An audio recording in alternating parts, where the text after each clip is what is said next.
I like salad. Do you like salad?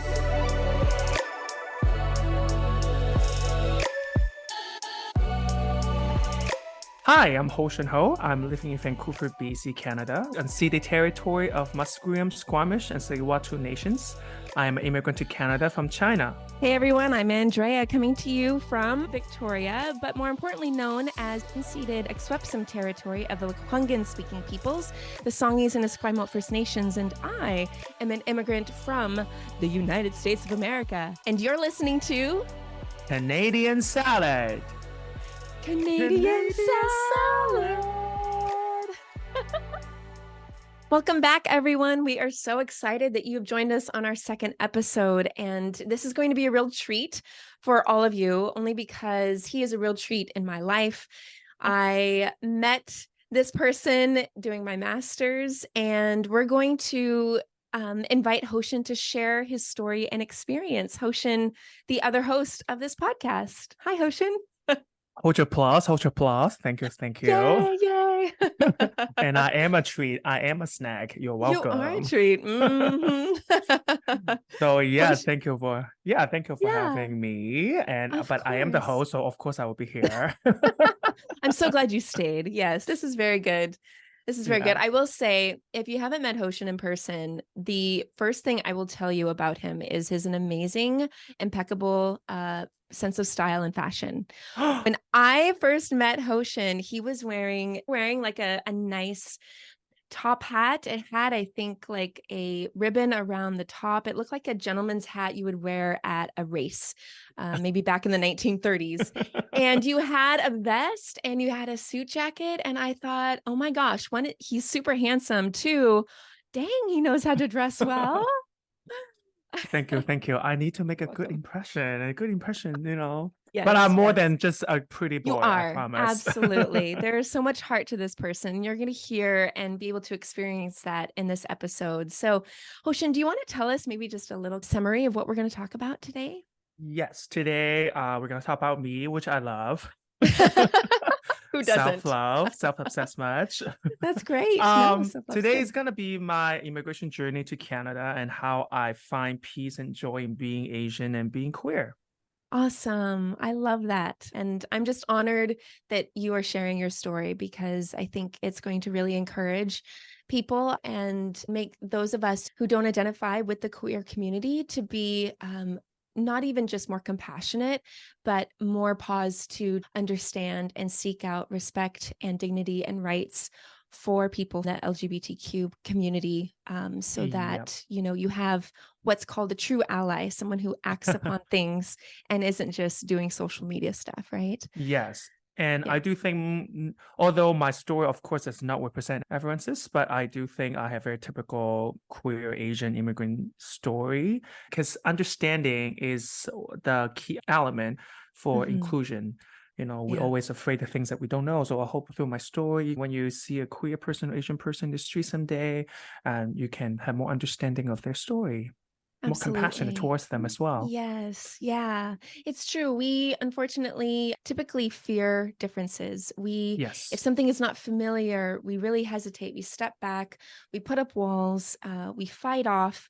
And I think that's just the human condition. But there's also a human condition of love and compassion and kindness and understanding that we don't have to live in fear, that true love Yes. casts out fear. So Yeah. And we just that's need to build that bridge that's right. And that's why for we're here, understanding. Yes. normalizing these conversations and having them. So I'm just so thankful and excited. To open with, Hoshin, is there a news update that you would like to share in particular in this episode? Yes, I do want to share a piece of news. Well, actually, it's not really that new. So one of the last LGBTQ center in Beijing is being shut down by the government, which means there's going to be even less safe space for the queer community in China in general. This is very important Yeah. because it sends a message to all the queer community in China that the government want to, at some time, terminate them.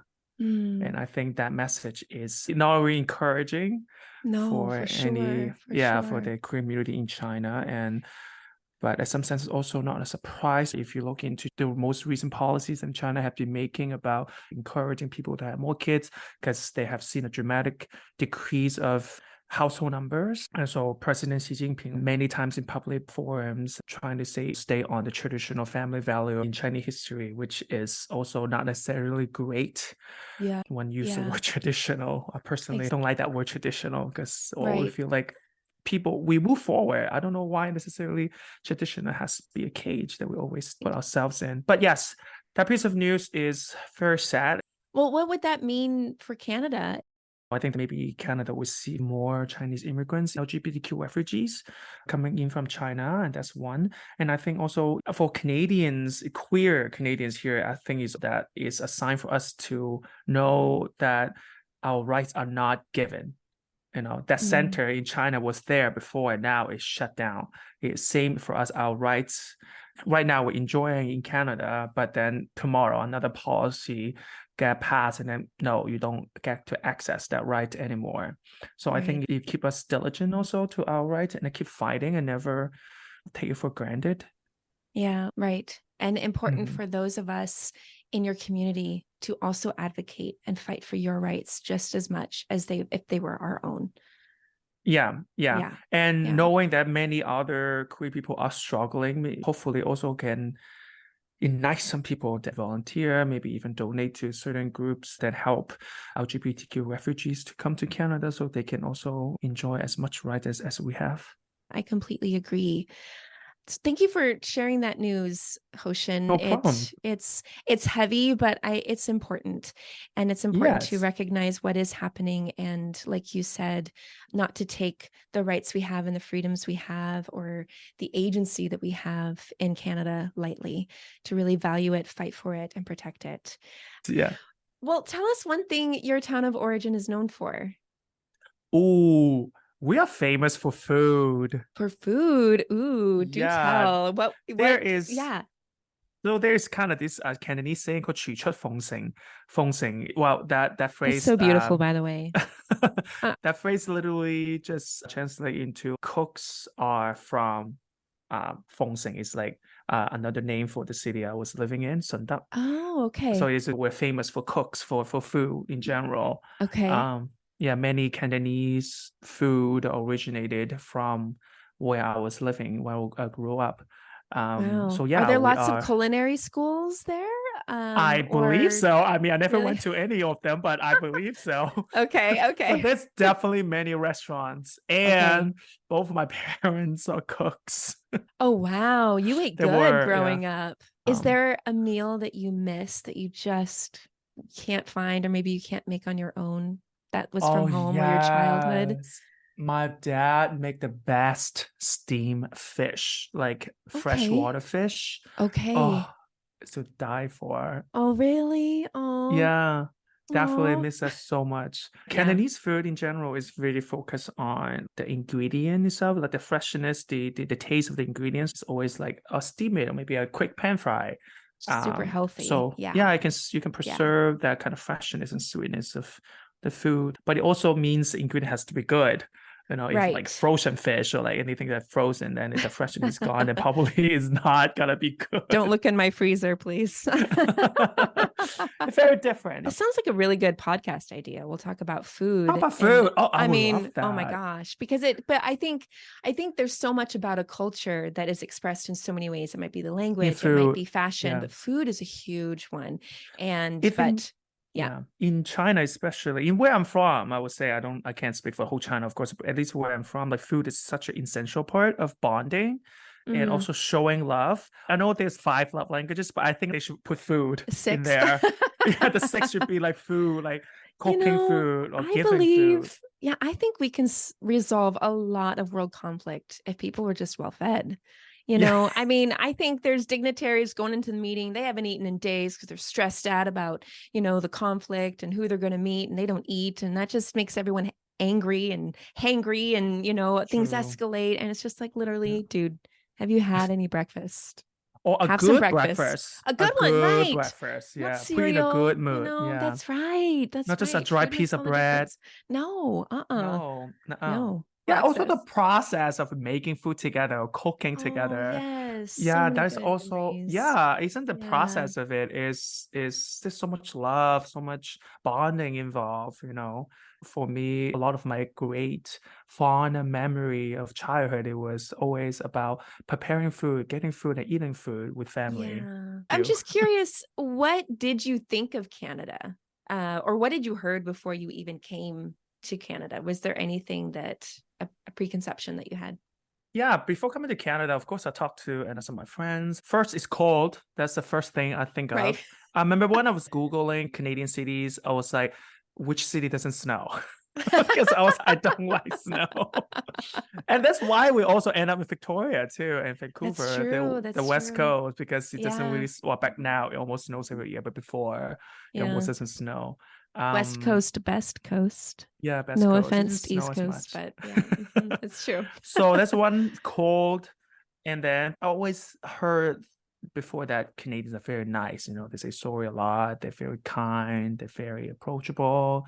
And which is true, to be honest. I also, my first experience with Canadians, they're all very polite and nice. They are not afraid of giving compliment to you on the street.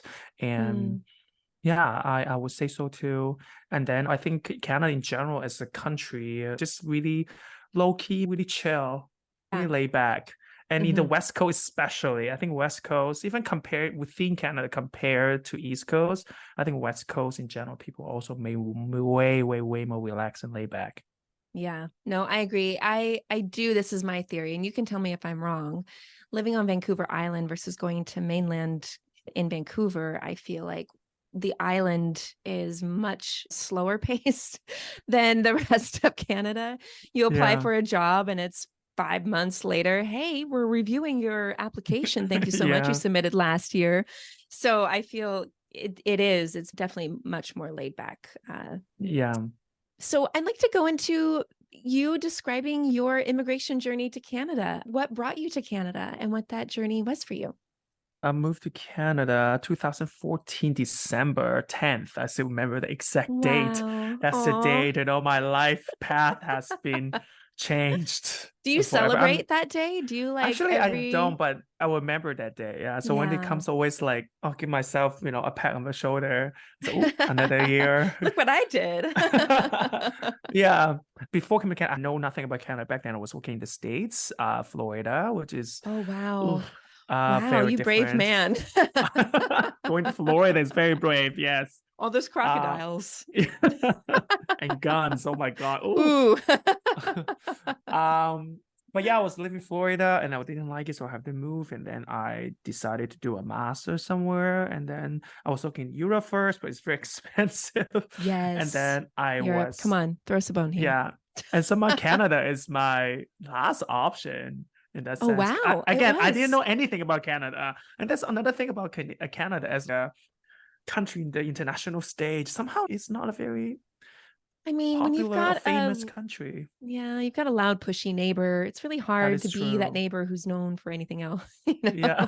We're just known because these guys are loud and we're just kind of do our own thing, kind of. Yeah, Canada's a very low key, Yeah, yeah, humble even. hmm So yeah, so I was looking for a program here because it's financially it fits more of what I can afford. So I looked into Canada and I got accepted to school. So I moved here, which is great because I get to meet you and many other amazing people in Yes. my program. Yeah. So glad it worked out. Even though it was your last option, I'm really, really glad it worked out. I am very glad too. It was not really on my radar, but yeah, it Yeah. worked out perfectly. The fates aligned, the stars. Yes. Yes. Yeah.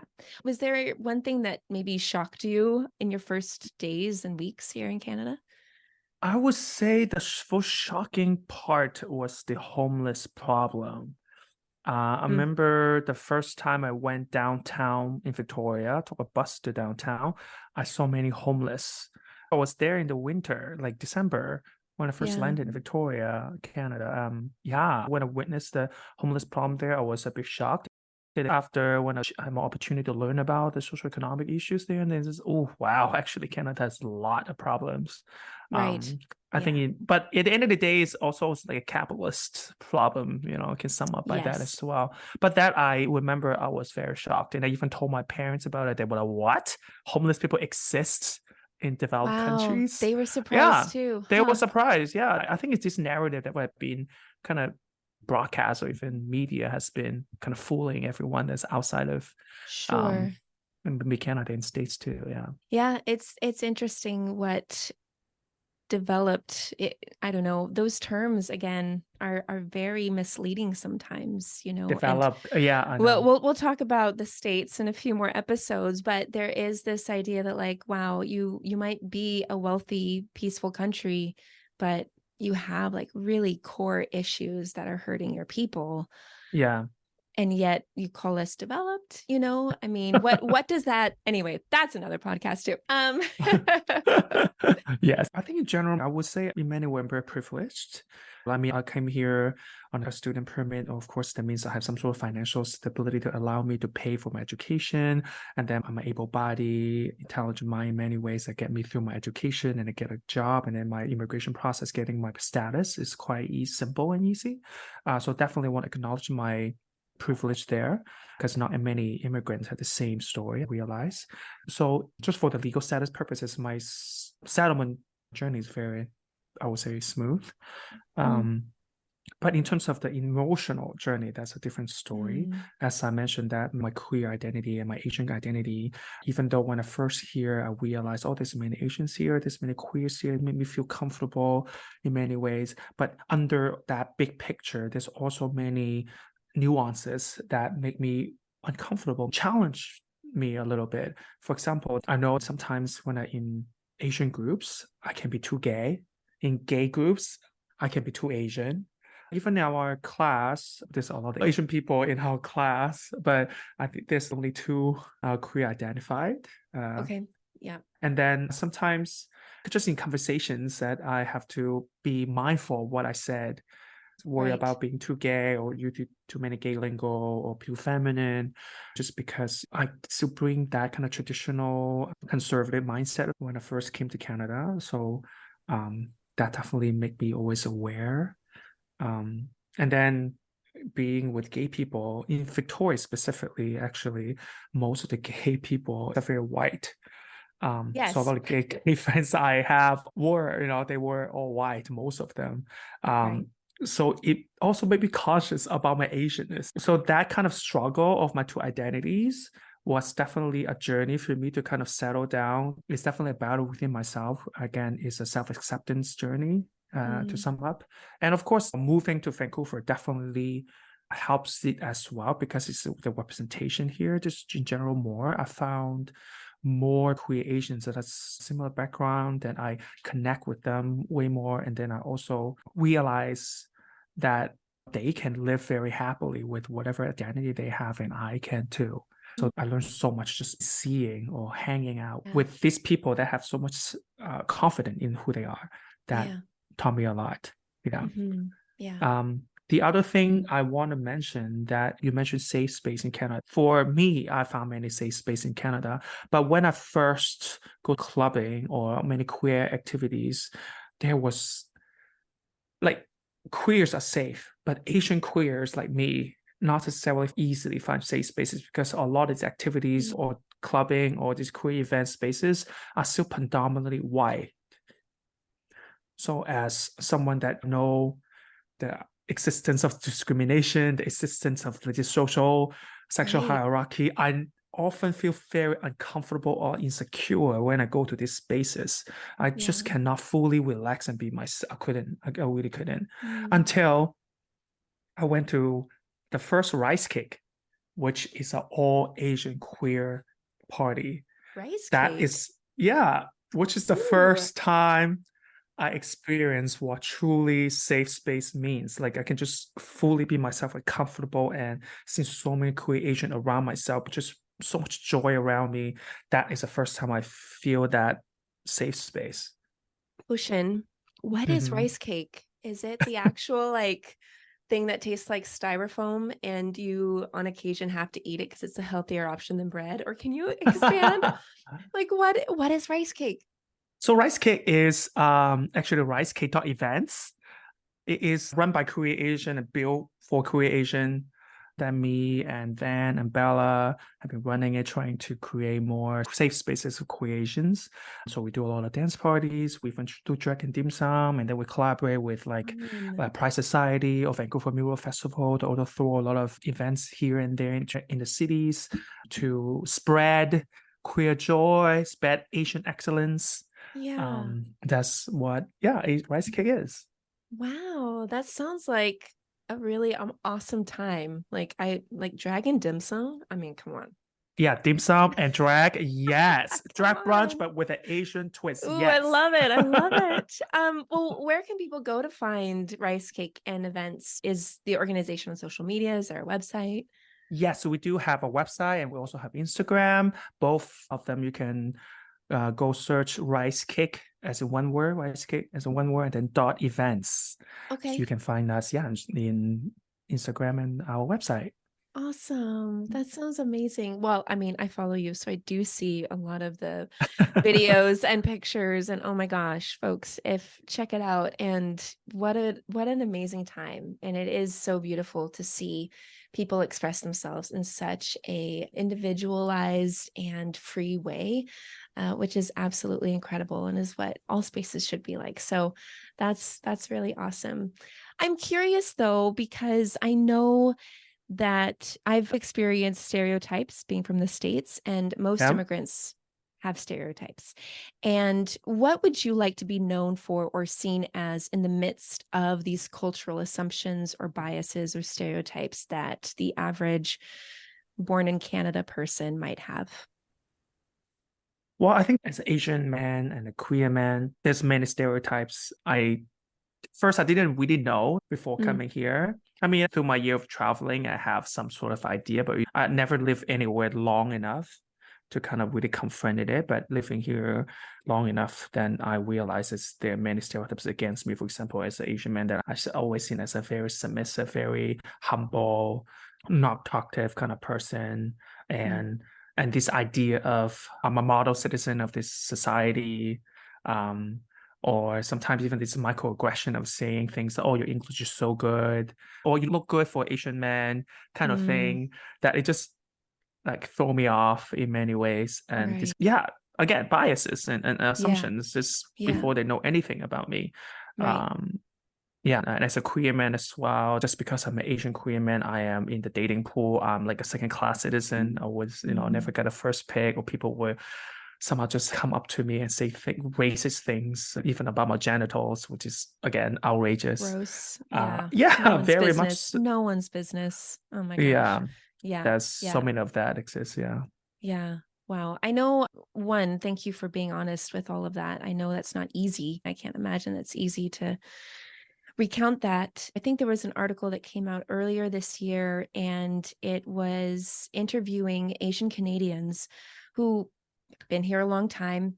They maybe immigrated when they were 8 years old, or maybe their parents immigrated, right? And they were born here. But this concept of what we call the model minority myth. So you're a minority, but you're the model one because we know you start businesses and we know that you're law abiding and you keep quiet. This article explores the damage because these Asian Canadians are telling their story and how they are combating that and how they are making themselves their own lives outside of this model minority myth. My question for you, Hostion, well, maybe you can expand. Do you find that you identify with that concept, the model minority myth? I mean, it sounds like the things that you were describing fit into that type of framework. Yeah, I mean, definitely. I think this model minority hurts a lot of Asians. I understand where it's coming from because many, many years ago, when the first wave of Asian immigrants come to Canada, they have to survive. So they have to find ways to make money, maybe, yes, business. They have to keep quiet because there's so many discrimination law against them. If they don't keep their mouth shut, they might get killed. They might get sent back. So these generations of these immigrants just keep it that model to doing it that way just so they can survive in society. Many other people say, oh, that's all Asian are. This Asian minority, they are the model. They don't make trouble. They keep quiet and they contributing to the economy, But then that narrative hurts so many of us because stereotypes only limits our potentials. My skin color should not limit my Yeah. capability, what I want to do. Maybe I don't Mhm. want to be in business. Maybe I want to create art, you know? These Yeah. boxes put us on a different light, put us different bar. So we can even like Mm. speak our mind freely as others just because of that. This minority myth is definitely a myth. Not all Yeah. of us Yeah, are. absolutely. It Yeah. is a myth. Absolutely. Yeah. Because I know how loud you are. And I am. and I You love better it. hear me. So it makes you so fun. Thank you. Um, I have a question. How have you tried to prove yourself going against that model minority myth? Like, in what ways have you found yourself working harder to dispel those or to find the freedom to be who you are? That's a very big question, I would It say. is. It First, I want is. to say that ever since I know about what stereotype is put on me, I always try to kind of repel that. But also, Mm, I have learned that sometimes it's okay to fit that stereotype. I yeah. think at the end of the day, it's about who you are. We have been always been saying it's about feeling comfortable being who you are. Sometimes maybe that stereotype, maybe you do want to be in business. Maybe you do in general a very non-confrontational person. And Mhm, that somehow maybe fit in some aspect of this modern minority idea. And it's okay. mhm, I think I want to get that message out because in many years I have been fighting that so-called stereotype. It doesn't bring me any joy. So I think mm, people should give them that idea that if mhm, somehow they fit in that, then be happy, own up to it. mhm. But also when people confront you, oh, you just fit the stereotype, you should also come up to them. Well, I happen to like this thing that people put a box me on, but doesn't mean anyone else is. I Right, am one case, anyone else is another case. right. There's Um, diversity. Yeah. yeah, And diversity in anything. everyone's their own person. Exactly. Yeah. Um, and then the other thing is I have tried to not fit in that stereotype, but it hasn't, as I mentioned, it hasn't bring me a lot of joy, some of them. Right. So now I just try to make peace with what I want and I try to not think about what that stereotype has put on me.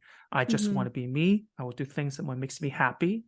Yeah. And if people come to me with a certain expectation before they even know anything about me, I will definitely not hesitate to speak out and point Yeah. out that Yeah. this bar you gave me before even you know anything about me is racist. If you go Mhm. to meet someone first time, you should never put any expectations or any idea of who they are.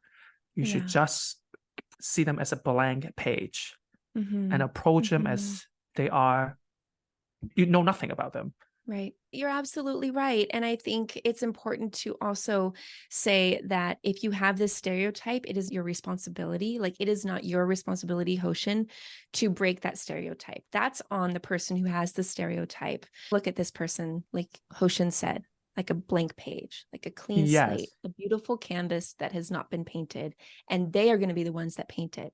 They're going to be the ones that draw the pictures and define it. I am going to stay curious and I'm going to stay humble and learn about this person. Well said. Very well said. Yes. And so, how can we, though, those of us who haven't experienced these things, are not a part of the Asian community and who are not also a part of the queer community, do better in letting Asians and queer Asians be themselves? How can we do better? I think like what you said before, like the curiosity part is Mhm. always fun. Always be curious is one thing I would recommend. Just ask questions. And the second is always respect. That's another thing. They might be doing things that you don't like. Just be respectful. Treat them like a human being. Yeah. Maybe you don't believe in gender dysphoria, but they do. And you Right. don't have to agree with them. You don't even have to like them, but at least respect their choice. Yeah. Let them be. As long as they're not hurting you, like why you have to Yeah. react to it, right? Right. Um, Another thing is try to be mindful of your space that you are in. Because I know that in Vancouver specifically, there's many spaces are created just for POC queer folks.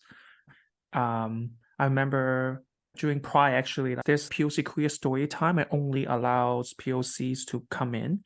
And I remember this two white person came to me. It's like, why? Why white people are not allowed to listen to these stories? Why are we not allowed to join this activity? It's Pride. Like, we're all gay. Why can I Gosh. not go? And then I literally told them, not every space has to be for you. Not everything has to be for you. Mm. Something can just be for us. There's so many things in this world are only for you as a white gay man. So why can't you just let us have this one tiny little space only Yeah. for us? It's POC queer story time. Maybe we're having this space for us so it make us feel safe. Maybe we have stories that literally targeting white people, suppressing them. Maybe having a white person there is not going to make storyteller comfortable. Can Right. we just bond Right. over this without you being present? Right. So I Right. think knowing that not every space is for you and knowing the space that you are in, be Right. mindful of space is also important. White people do come with a lot of privilege, and a lot of spaces are safe for us. We have representation in almost every space possible, and that is not the same for people of color, communities of color. And Yeah. so allowing others to have their own space, a sacred, safe space where people can be themselves and they can express and find that freedom that they can't in the same way that we can freely without thinking about it. I think it's humane to accept and recognize your privilege and say, Yes. how do I allow and how do I enable privilege for those who don't have it? How do I make space for other people to have space?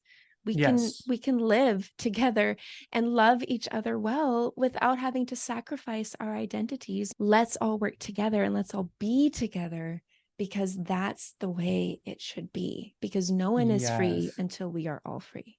Yes. Yes. Exactly. Yeah. That's also the idea of pride. No one is free Right. until we're all free. Right. Yes. Absolutely. Absolutely.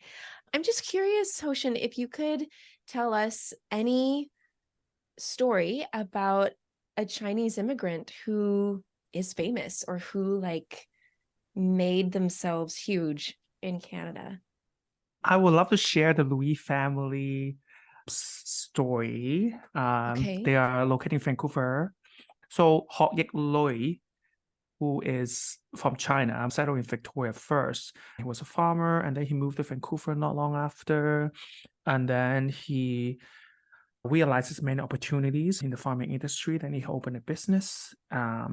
And then he continued to grow that business. And then after 3 generations later, they are one of the richest family in Vancouver. They even own London Drugs. They own London Drugs. They do own London Drugs, yes. That's one of the Wow. things they own, yes. And I know that Wow. story seems like just another self-made billionaire kind of thing, but it's actually more considered the background story. Back then, he was facing many discrimination, not just the Chinese Exclusion Act, the head tax. Also, back then, there was many discrimination law against Chinese business owners. White people business always given an unfair advantage. But yet, with 3 generations that still keep growing. Wow. Despite all these challenges and obstacles. And more than that, they also are very charitable. They are one of the leaders in the St. Paul Hospital Foundation, and then they also had so much contribution in building the Dr. Sun Yat-sen Garden in Chinatown. Of course, they also leave so much legacy in the Chinatown, which we now are trying to preserve. And they back then also helped many immigrants to settle in Vancouver as well. So their contribution to the community and also Giving back, huge. and giving back on the story of how they face adversity and keep thriving is also very inspirational in many ways. It is. And hopefully encouraging to people out there who might be newly settled to Canada and facing lots of opposition and lots of barriers, looking back and say, man, maybe it's just easier to go back. But just remember that whatever you put your hands to, it will be a ripple effect. Your choices today will impact generations tomorrow. And while it might seem overwhelming and impossible, there are ways to make it happen. And there are communities that can help you make that happen. Rice Cake, other safe spaces in Canada. So what an incredible story. I mean, I've always loved London Drugs.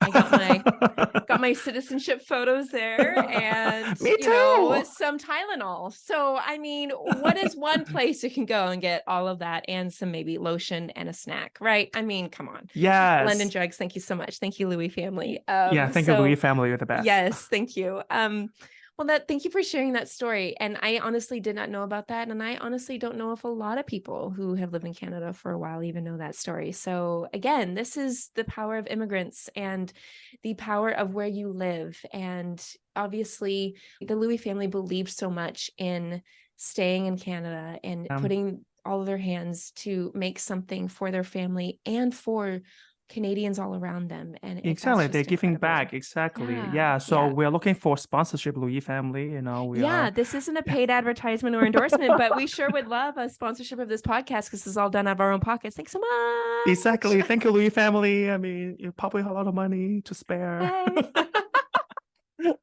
I love it. I love it. Hoshin, I know we got our pop quiz, but I just want to thank you so much for sharing your story, the parts that maybe were difficult, the things that you've really had victory over, and the journey that brought you here. Thank you so much. Hearing how someone is doing it is always so encouraging. So, yes. So, well, it's pop quiz time, Canadian pop quiz.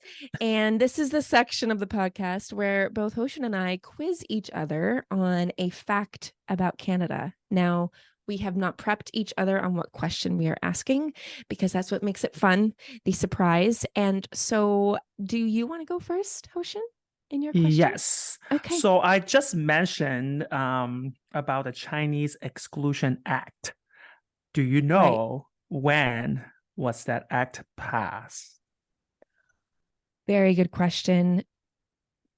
I'm going to guess 1917. Close enough. Yeah, close enough. Okay. Yeah, close enough. It was actually 1923, July 1st. So 100 years ago. Oh my gosh. And on your birthday. Yeah. Oh, my birthday too. Exactly. Oof. Wow. Can you explain what the Chinese Exclusion Act is? It's basically, the title says itself. I think it lasts for 23 or 24 years. The act, it just excludes any Chinese immigrant to come to Canada, which is a very sad history of Canada. As I mentioned in the last episode, that many Chinese immigrants settled down here because of this cross-Canada railway, and they have helped build Canada as a nation because it unites all the provinces together with this railway.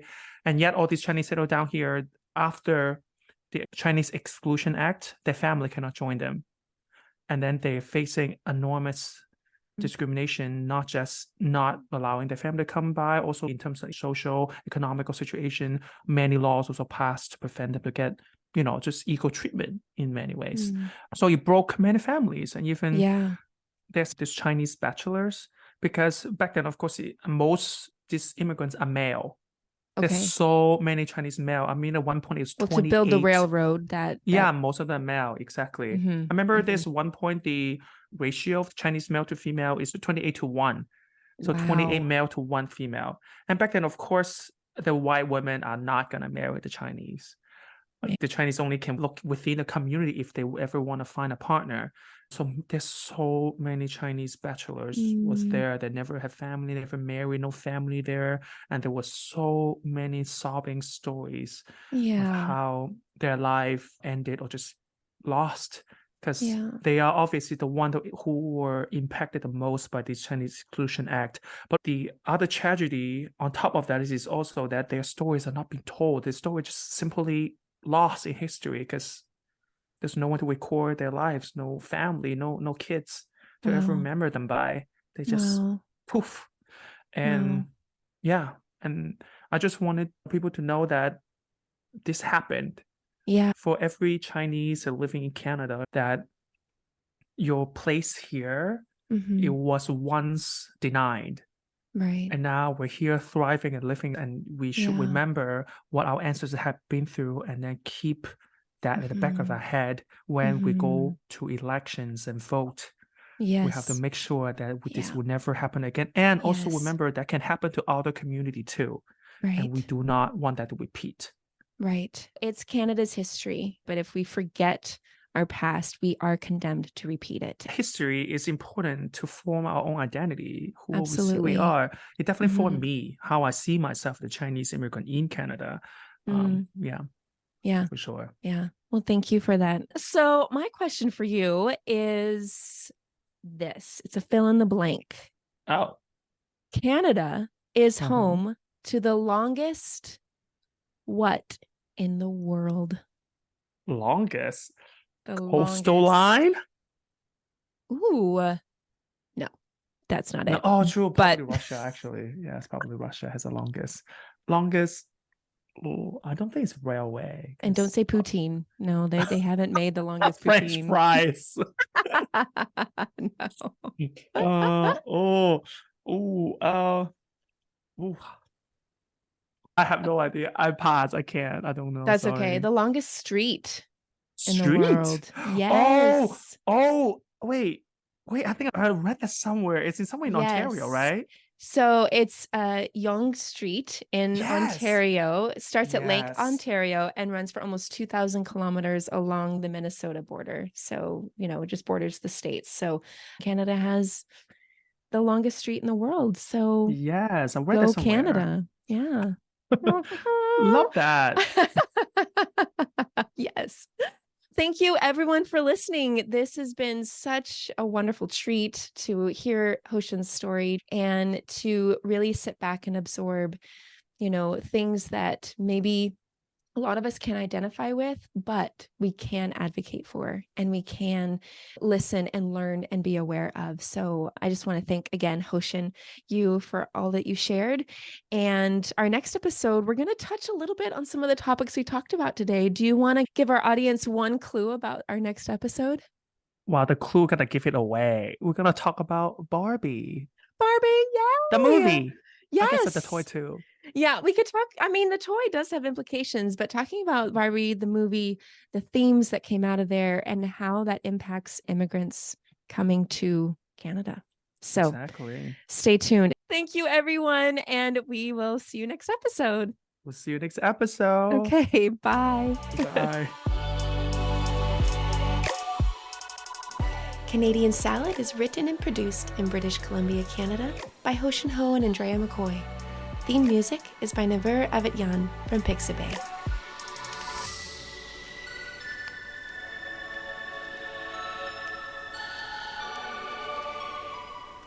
This has been a good Drinklin production.